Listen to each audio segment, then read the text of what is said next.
Bonjour Pablo, bonjour Julie, bonjour Sam, bonjour tous les copains. Quand vous jouez entre vous, c'est qui le chef? Hmm? C'est vous? C'est pas vous? Ici, Thomas se demande pourquoi ce n'est pas lui le chef. Et pourquoi je ne suis pas le chef? Bonsoir les enfants, vous allez bien? Demande maman en rentrant. Bof, répond Thomas. On a un nouveau chef au travail et il n'arrête pas de me surveiller et de me donner des ordres. Ton stage s'arrête dans 8 jours, ça va aller, le rassure maman. Pourquoi tu te laisses faire, s'étonne Filou. Défends-toi. Moi, quand je serai grand, je serai chef, et personne ne me commandera et personne ne me surveillera. Thomas pousse un gros soupir. Anaïs éclate de rire.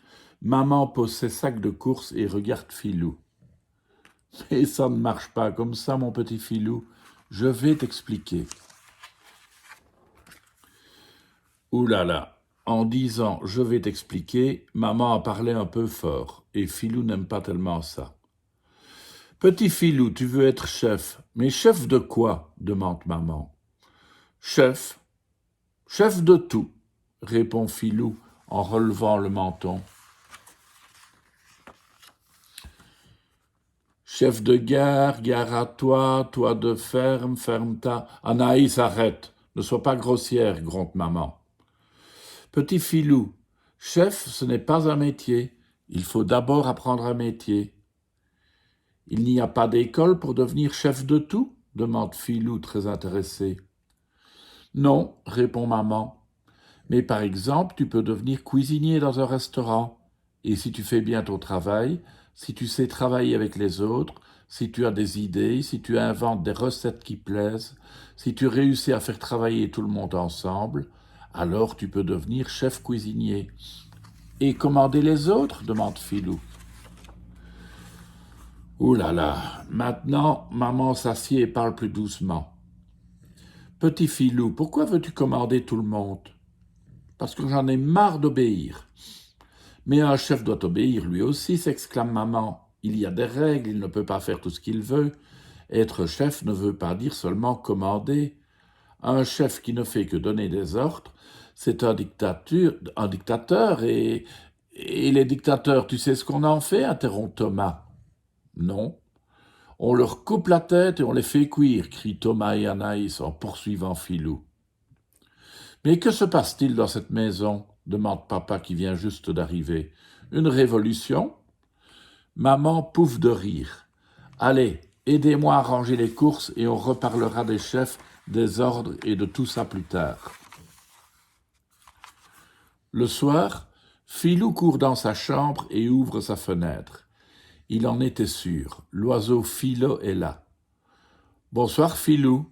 Oh, tu as vu comme il fait encore beau? Si on allait faire une partie de basket-ball dehors, propose l'oiseau Philo. Je n'ai pas envie d'aller demander la permission de sortir. Pourquoi, s'étonne Philo? Tu sais bien que tes parents diront oui, il n'est pas tard. J'en ai assez de toujours demander la permission, répond Philou en faisant sa tête des mauvais jours. Je comprends, dit l'oiseau Philo.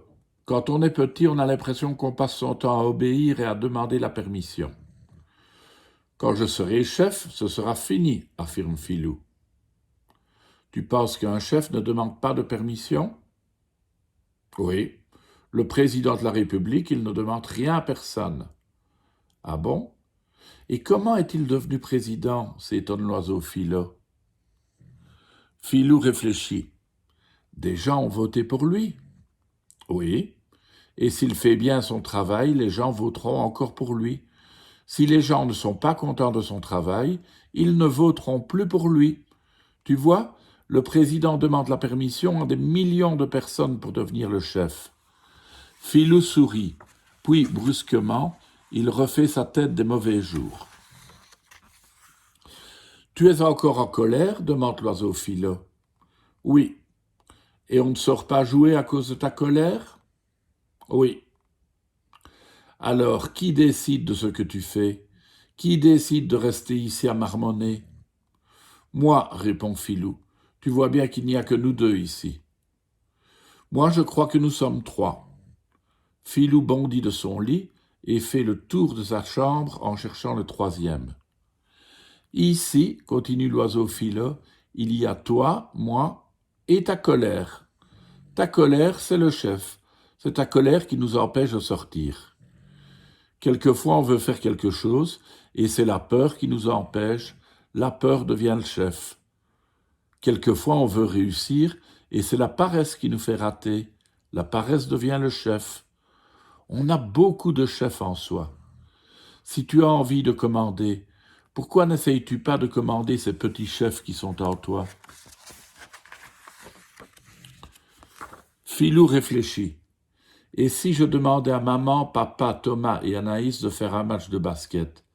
J'ai décidé. Maintenant, le chef de moi, c'est moi. Petit Philou n'avait jamais pensé qu'on peut d'abord essayer d'être chef de soi. Quand papa va venir lire l'histoire du soir, quand maman va venir donner le bisou du soir, il aura beaucoup de choses à leur dire et beaucoup de questions à leur poser. Philou aimerait bien discuter plus longtemps avec l'oiseau Philo, mais Philo doit déjà partir. Des fenêtres s'ouvrent, d'autres enfants l'attendent. À demain, Philo. À demain, Philou. Eh oui, voilà. Philou a parlé à Philo et a pu résoudre son petit problème. Et toi, est-ce que tu as un oiseau Philo à qui parler? À demain, les enfants.